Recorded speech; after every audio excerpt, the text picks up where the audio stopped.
Eddie, Eddie, Eddie, Eddie, Eddie solo vive para mí. Todas desean con Eddie pasear, tomadas del brazo caminar. Mi Eddie es más que un príncipe azul, me tiene casi loca, yo me muero por su amor. Eddie, Eddie, Eddie, Eddie, Eddie solo vive para mí.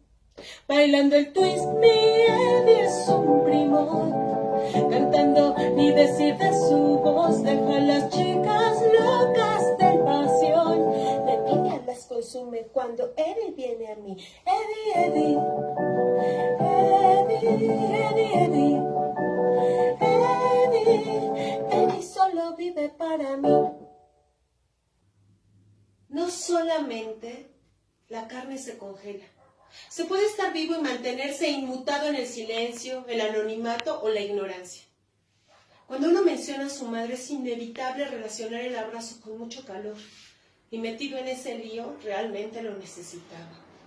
Pero en ese momento solo podía pensar y repetir que el alcohol no se congelaba, y en ese momento yo era eso. Debía ser muy machín para mantenerme despierto, de otro modo me congelaría. Mis ideas debían estar muy lúcidas para ir a buscar a Lola. Podría quedarme calladito, pero nadie evitaría que dejara de pensar. De eso sí estaba seguro. Antes marchar con la novia, ¡qué esperanzas!, decía mi mamá. Y yo estaba bien orgulloso de ir por mi hermano y presentarle a mi Lola. Ella iba bien mona, con su morral y muy peinada. Ya contagiada con bríos, también gritaba: ¡estamos hasta la madre, pincho hocicón! Y entre risitas tímidas seguía caminando a mi lado. Se veía tan libre. De su boca pululaba la rebeldía. Eso me gustaba más. Pero si somos honestos, no sabíamos mucho sobre los motivos de la marcha. Nosotros apenas íbamos a la secundaria. Yo me había enterado por lo que contaba mi hermano mayor. Hablaba de Cuba, de un tal Marx, con mucho entusiasmo. Pero algo así, con palabras bien bonitas. Algo que me decía que tenía la razón. Aunque a cada rato se peleaba con mi mamá y eso no me gustaba nada. Todo esto que pasaba era culpa de él. Ahora, que si porque le movían los zapatos, que si porque ella era derechista, que si porque el otro era un greñudo, que si porque el otro era un hippie, que porque si le había tirado los panfletos, que si porque escuchaba puro ruidero británico, que si porque guashabashaba las canciones. En fin, es asombroso cómo uno se congela frente al televisor.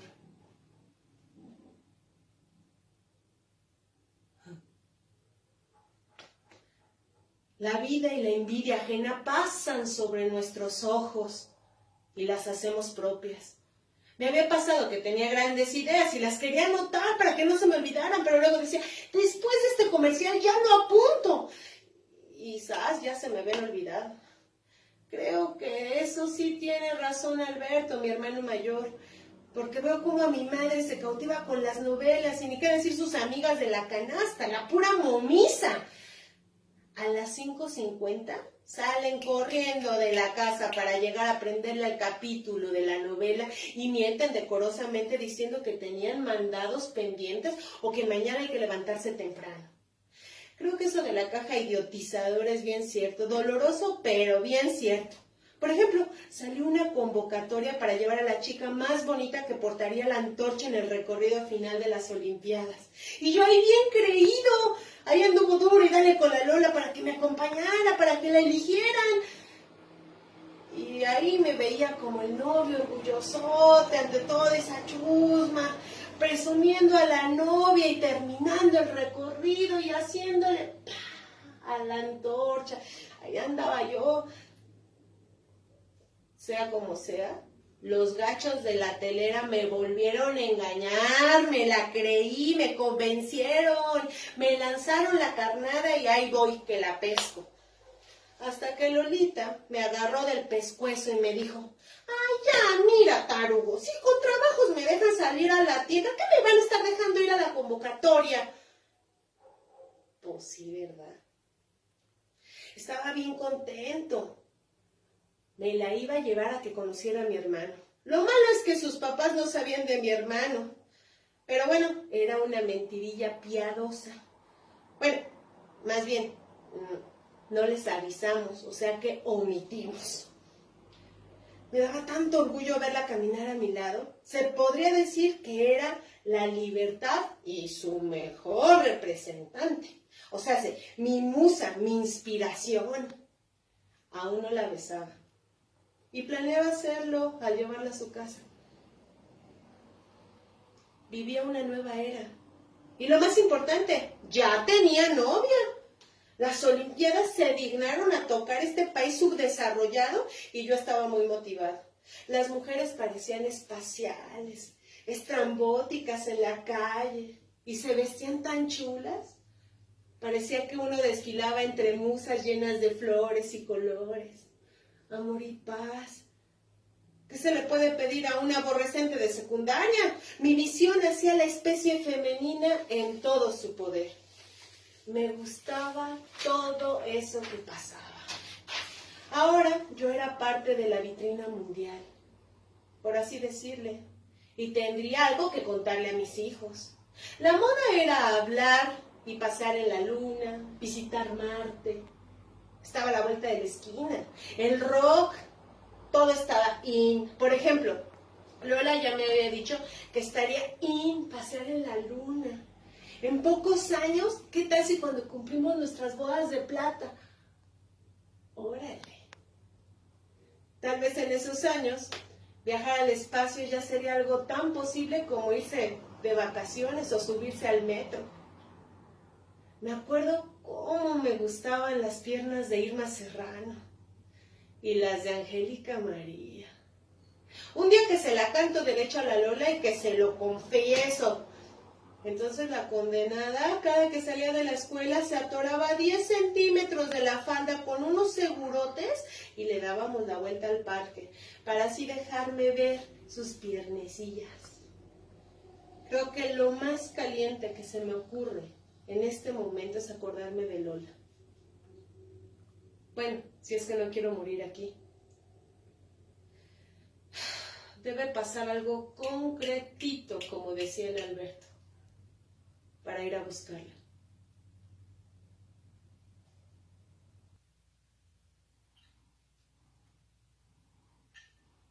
Lo que sea, menos volver a dormir. Lo que sea. En el refrigerador cabe una vaca completa. Destazada, pero completa. Cuando la vaca se dio cuenta que tenía hocico, mugió. Por eso la mataron. A veces no se mata por hambre, ni tampoco para meter a una vaca en el refrigerador, sino para demostrar que uno manda. Por eso la congelas, te la comes. Sobrevivir. No sé a qué, pero sobrevivir. Cada uno de mis órganos me motivan a luchar por mí. A mis células no les importaba la Lola o el Alberto o mi madre. Mis células estaban protestando por sobrevivir. Cada pensamiento que tenía era la señal de que mi cerebro aún furulaba. No me importaban ni sus tarugadas, ni las realidades, ni las porquerías, ni las fantasías. Total, a mis 15 años me había quedado claro que en este país, que a escasas horas, sería una vitrina mundial con sus olimpiadas. Y ahora se volvió un matadero de jóvenes, sueños y voces en donde opinar es un rotundo crimen. Cuando uno está completamente solo, madura. La voz propia es mejor que la leche materna. En estos instantes, mi panorama de vida había cambiado totalmente y recurrí a todas mis oraciones. Dibujo en mi pierna tantos símbolos de protección. Conocí hasta casi tatuarme lo que yo entendía para un ángel guardián y que viniera por mí. Las imágenes de las vacas rumbo al matadero me llegaban frecuentemente. ¿Por qué van al matadero tan tranquilas? ¿A poco ya están preparadas para morir? Pero yo no. Yo no me quería morir congelado ni aquí. O tal vez nosotros creemos que es tranquilidad y realmente no sabemos interpretar que su respiración es una forma más catártica de expresarse, porque aquí matan por expresarse. Después de ese día, nunca más volví a probar la carne de ningún animal. Me sentía un asesino en potencia, sin saber por qué, pero me sentía culpable por ser joven.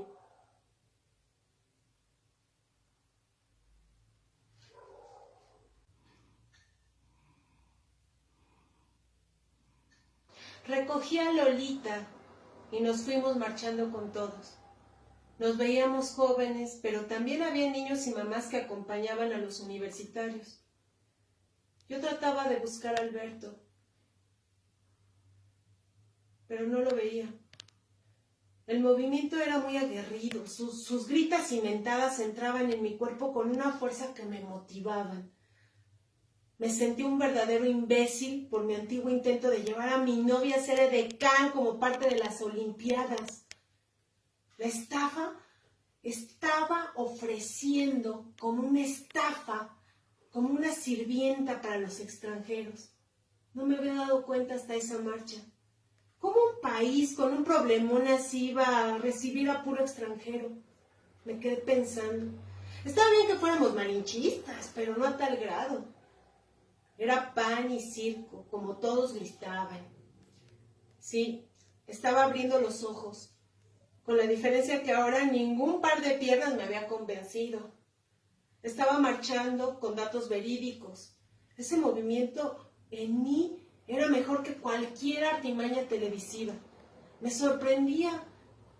Por primera vez en este país uno podía gritarle a los funcionarios con su más indigno sentir: ¡Chin, chin, día sordaz sin fin! ¡Chin, chin, muérete, perro infeliz!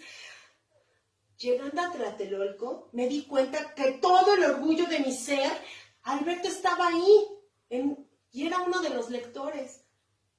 Se encontraba en el edificio Chihuahua. Lo veía sonriendo. Sostenía una manta. Yo no lo podía creer. Mi hermano, el que hacía enfurecer a mi madre, era parte de esa manifestación enorme. Y yo lo veía tan grande y tan fuerte. Tan seguro. Sentía el poder en sus palabras, podía comérmelas.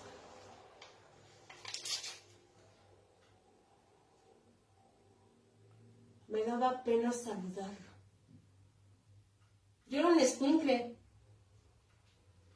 Quería hacerle señas, me sentía orgulloso. Pero mejor me comía sus palabras. Me encantaba cómo hablaba. Era todo un orador en potencia.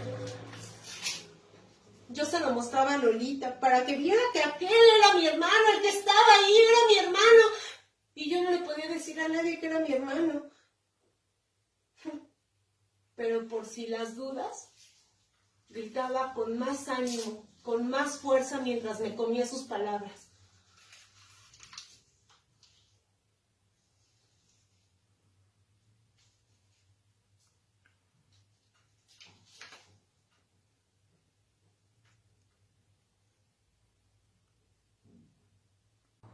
La luz verde y la sintonía de metralletas a solo de helicóptero con gritos comenzaron.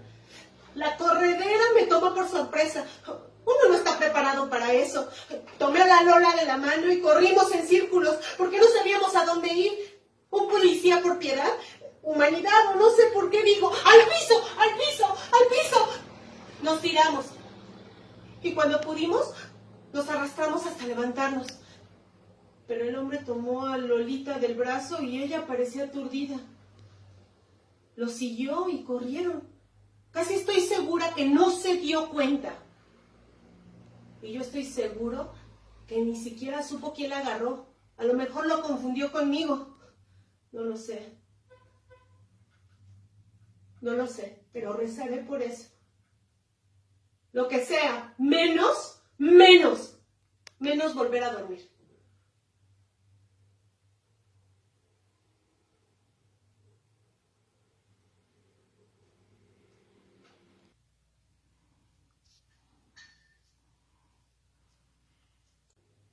Siempre que rezaba en la iglesia me daba mucho sueño, pero justamente esa fue la primera vez que no dejé de hacerlo para mantenerme despierto. Corrí hasta llegar a la avenida y una señora me abrió paso. En el edificio de al lado había mujeres gritando y marcas en las paredes de sangre. Hasta ese momento pensé en Alberto. Ay, mi angustia me paralizó, no sabía qué hacer. Entonces me oriné. Creo que fue la primera vez que mi cuerpo también hizo lo que se le dio la gana. Justo en ese momento la dueña de la tienda estaba bajando la cortina cuando me empujó y me metió a la fuerza. Tenía lágrimas. Lágrimas en los ojos.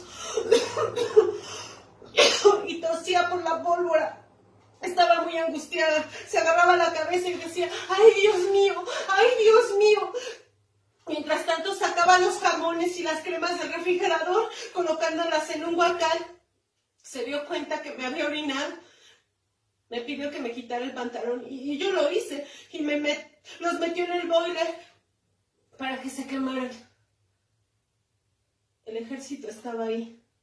La policía también, había ruido por todos lados. Eran las 7:40 y seguía, y seguía. Y la señora me dijo, métete al refrigerador, ahí nadie te buscará, andan buscando en todos los edificios y a mí también me pueden dar. Sí, señora, gracias. Te voy a prender el radio para que no te sientas solo.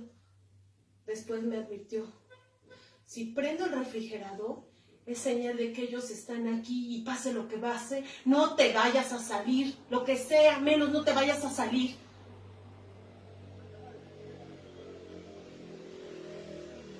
El olor a sangre mojaba el aire. El pánico olía más que los orines. Supongo que por eso la doña quemó mis pantalones. Yo siempre creí que para cualquier ser humano su último derecho antes de morir era orinar. Y el 2 de octubre de 1968 casi lo compruebo. Lo que sea, menos volver a dormir. Esa frase de la señora había repiqueteado mi cabeza en esas horas, y más desde que el refrigerador se prendió. La señal de que ellos estaban ahí era un hecho, porque la luz se prendió. Solo se escuchaba el motor de los ventiladores y medio me cubría con periódicos que la señora dejó al fondo de la vitrina. Tenía mucho frío y más sin pantalones. El radio dejó de sonar y me platicaba a mí mismo para no volverme loco, para no sentirme más humillado, más solo, más congelado.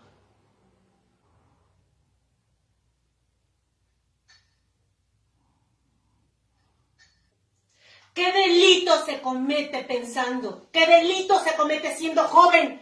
¿Qué delito se comete aprendiendo más cosas? ¿Por qué me tratas así si sé más que tú y tú no lo sabes? Por unos minutos entendí a Alberto y esas ganas de pelearse con mi madre siempre. Comprendí y entendí que la represión tenía a la nación congelada. El televisor te congelaba, la voz te callaban, el amor te lo dosificaban. Una nación manipulada y congelada para una juventud caliente e insistente. El refrigerador se apagó nuevamente. Me pregunté si podría salir. Quietecito me quedé. Pero nunca congelado. Quieto, pero jamás congelado. Porque lo que uno sabe, ya no lo olvida. Me comí un yogur por miedo. Creo que lo vomité después. Solamente así obligaría a mi cuerpo a seguir intentando estar activo por dentro. Pero que por primera vez ese cuerpo hiciera y pensara lo que yo quería.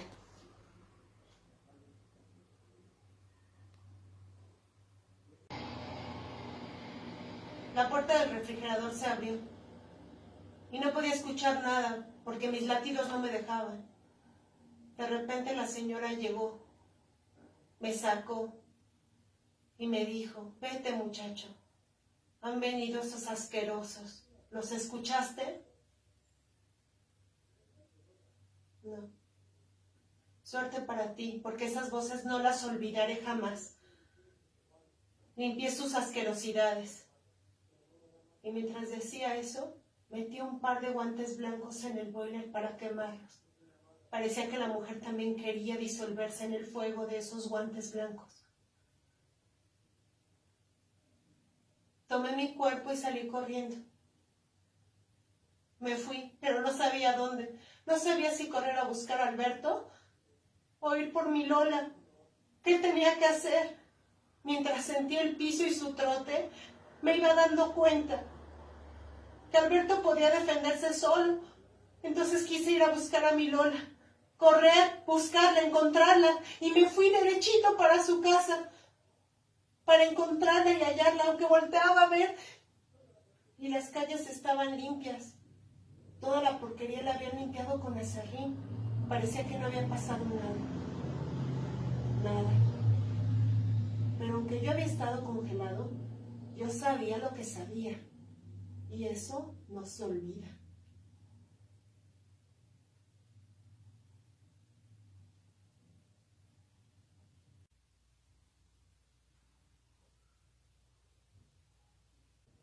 Llegué a la casa de mi Lola y su padre me recibió a puñetazos.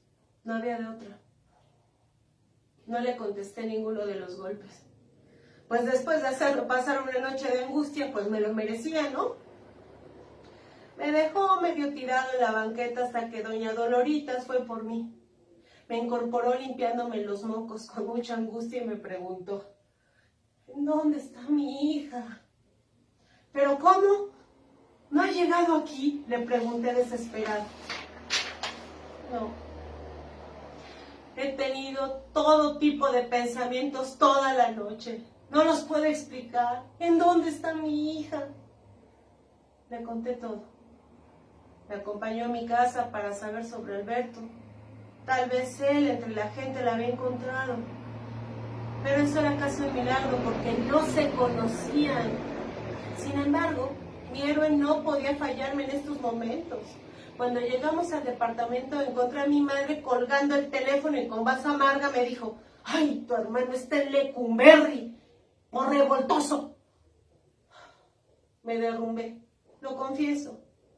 Mi mundo ya no era el mismo. Esperaba que tampoco fuera el mismo para todos los jóvenes mexicanos que ahí estuvimos, pero al menos para mí ya no era igual. Parecía que nadie quería hablar del tema, por miedo, por dolor, o tal vez al igual que otros estaban buscando a los suyos, o no sé. Al día siguiente doña Doloritas y yo fuimos a la delegación a levantar actas para que buscaran a mi Lola.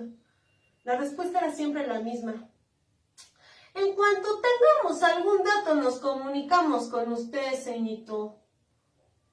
Al mes, el llanto se enjuaga con esperanza. A los 3 meses se pasa con tragos de resignación y tequila. Pero a los 6 meses de vueltas y vueltas en las delegaciones y por todos lados, pues ya el llanto necesita Valium. Poco a poco, doña Doloritas fue sumiéndose en la depresión más desesperada. Mientras que Teresa, mi madre, solo tardó 2 semanas después de lo acontecido para retractarse de todas las sentencias en contra de mi hermano. Lo fue a visitar sin falta, una vez al mes durante los 3 años que duró guardada. Su relación cambió para bien, ya que por fin mi madre tiró la televisión por la ventana y se dedicó a trabajar para mantener a Alberto en la cárcel más cara del mundo. Hasta ese momento, y en sus ratos libres para cuidar a doña Doloritas, pues ya se había quedado abandonada y deprimida. El papá de Lola la había dejado un par de meses después por la bebida. La Ciudad de México era una antes y después de los hechos de Tlatelolco. Para mí, por ejemplo, se volvió un gran refrigerador en donde se sobrevive diariamente. Sin embargo, Cuando alguien dice que se queda congelado por el miedo de denunciar o de hablar de algún funcionario, yo solo creo que es pereza más que miedo. Porque alguien que sobrevivió a un congelador, primero lo tacharían de sensacionalista y después no le creerían como a mí. Pero al final lo único que puedes aprender es a rechazar toda clase de indiferencia. Lo que sea, menos volver a dormir. Mi Lola siempre está presente en la lucha. Jamás paré de buscarla. Hasta el día de hoy la cargo en mis zapatos. Cada que camino junto a una compañera mujer la recuerdo. Porque si algo aportó el movimiento de 1968 fue que las mujeres rescataran la fuerza de su voz, y para mí eso significa, de forma muy poética tal vez, que mi Lola está viva en sus voces, porque se ven tan libres como ella. Y también de sus bocas solo les sale la rebeldía y la justicia. ¿Alguna vez te has quedado congelado? ¿Cuándo fue eso? Dormir nunca.